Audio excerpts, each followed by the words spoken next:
जब मैं आ रहा था तभी मुझे पता चला, आप सबको भी विदित हो गई होगी, वेदांता हॉस्पिटल के चेयरमैन मालिक श्री, आपने वेदांता हॉस्पिटल का, उनके सुपुत्र का निधन हुआ।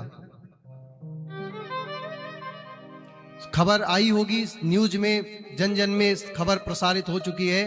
वेदांता हॉस्पिटल के चेयरमैन यानी उनके मालिक अनिल अग्रवाल जी के बेटे गए थे घूमने।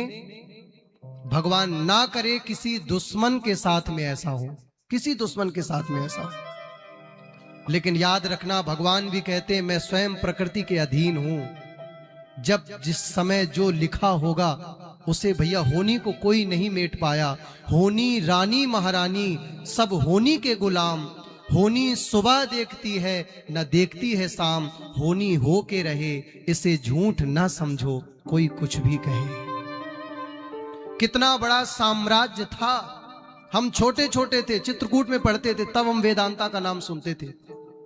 आज उनके जीवन में इतना बड़ा दुखों का पहाड़ टूटा है कि उस दुख के पहाड़ की पूर्ति चाहे पैसों से लाद देना पूरे हॉस्पिटल को, लेकिन जिस व्यक्ति ने आज उन अनिल जी ने जिस शख्स को, जिस पुष्प को अपने जीते जागते बगिया से जो उनका पुष्प उजड़ गया, उसकी भरपाई पूरी जिंदगी में नहीं की जा सकती भैया, पूरी जिंदगी में नहीं की जा सकती है।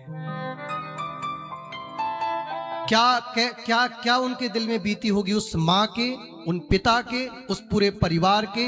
बहुत सारे लोग आए होंगे, मिले होंगे उनसे, कैसे अब साम्राज्य संभाला जाए, अब हॉस्पिटल कैसे, कौन संभालेगा, कौन करेगा। लेकिन किसी ने ये नहीं सोचा होगा कि वो पिता सुबह किसका कंधा लेकर के उठेगा, किसका कंधा लेकर के वो पिता उठेगा, किसको कहेगा बेटा चल हॉस्पिटल जाना है, वहां पहुंचना है। एक पिता के लिए भरी जवानी में उसका बेटा गुजर जाए, इससे बड़ा मुझे और कोई दुख संसार का नहीं लगता।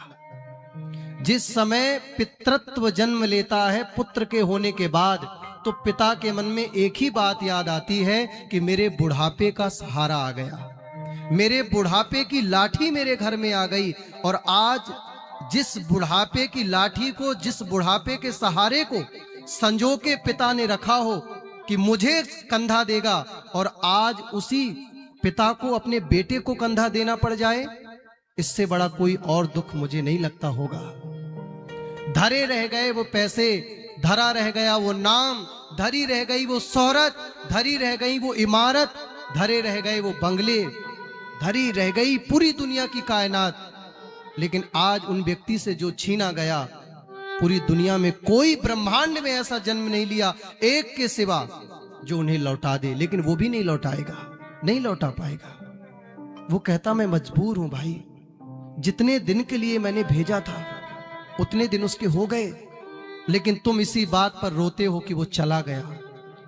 लेकिन ये संसार तो ससुराल है, असली ये तो भैया मायका है, असली ससुराल तो वही है। इस मायके से एक दिन सबको जाना है। बेटी अपने पति के घर चली जाती है, लोग कहते हैं मर गई, ऐसा कहते हैं क्या? सब यही कहते हैं ससुराल चली गई। कितनी अच्छी बिटिया को शिक्षा दिला दो, कितने बढ़िया स्कूल में पढ़ा लो, कितने बढ़िया वस्त्रों से पैसों से सुसज्जित कर लो, कितनी राजघराने की गुड़िया मोम की बना लो, लेकिन एक दिन ससुराल जाने से अपनी बेटी को कोई रोक पाया है क्या?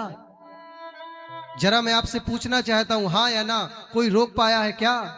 कोई नहीं रोक पाया। इसी प्रकार ये ससुराल है, ये मायका है, वो ऐसी ससुराल है कि वहां जाने से, जब जाने की वहां बारी आती तो न पैसा काम आता, न दौलत काम आती, न शोहरत काम आती, कुछ भी काम नहीं आता सिवाय एक प्रभु के नाम के।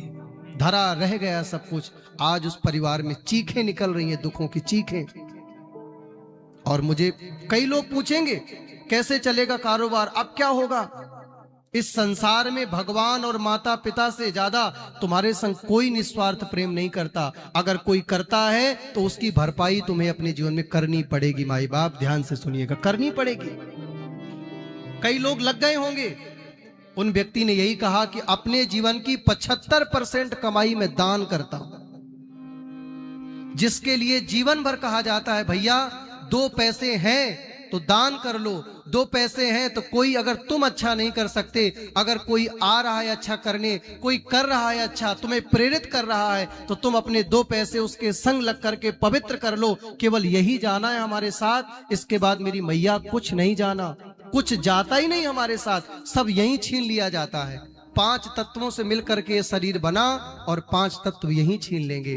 तो याद रखना, अंत तु गत्वा, अपने जीवन की 75% कमाई उन्होंने भैया दान दे दिया, ले जाओ, सब ले जाओ, कुछ नहीं चाहिए। और अंत में केवल यही वैराग्य बचता है, सब ले जाओ। चीखें निकल गई सुनने वालों की, भैया ऐसा नामी जामी। तो इस बात से ये समझिए, जो धन के अभिमान में डूबे रहते हैं, मैं बड़ा धनवान, मैं नहीं मानता, मैं नहीं मानती, तुम ना मानो, तुम्हें मनवाना कौन चाहता है।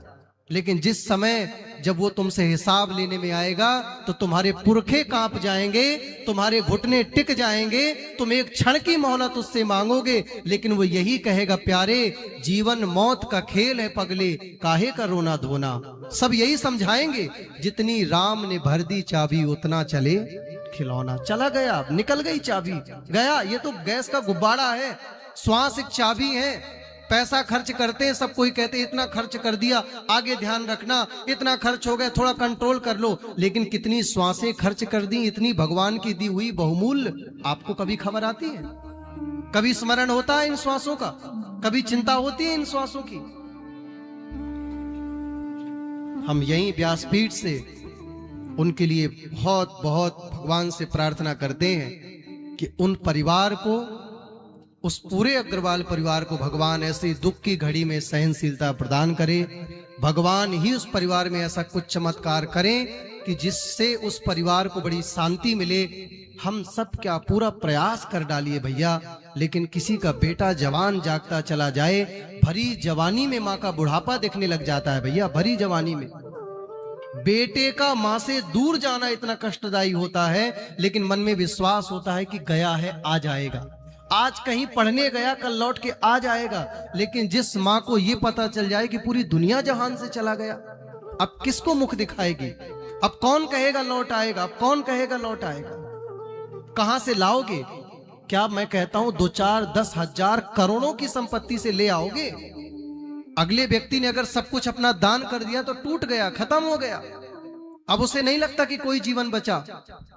एक छोटी सी भूल काफी है जिंदगी भर रुलाने के लिए। एक छोटी सी भूल काफी है। छोटी सी भूल, जैसे छोटा सा कंकड़ का टुकड़ा आंख पे चला जाए तो भैया जिंदगी भर कष्टदायी कर जाता है। इसी प्रकार छोटा सा दाग जीवन में लग जाए तो जिंदगी भर बेदाग नहीं हो पाते। लेकिन हमारी इस शरीर रूपी, परिवार रूपी फूल बगिया का फूल हमारा बेटा बेटी होते हैं, और वो बेटा बेटी जिंदगी भर के लिए चले जाएं, इनकी भरपाई कर पाना बहुत मुश्किल है प्यारे। यही भागवत की कथा तुम्हें सिखा रही है कि जितने देर आओ, बैठो, कथा सुनो, एक ही बात याद रखना, यहाँ कुछ रहने वाला नहीं है, यहाँ सब जैसे तुम्हें मिला है वैसे ही तुमसे छीन लिया जाएगा। उस परिवार के प्रति सब प्रार्थना ही है, भगवान उनको सहन करने की क्षमता दे।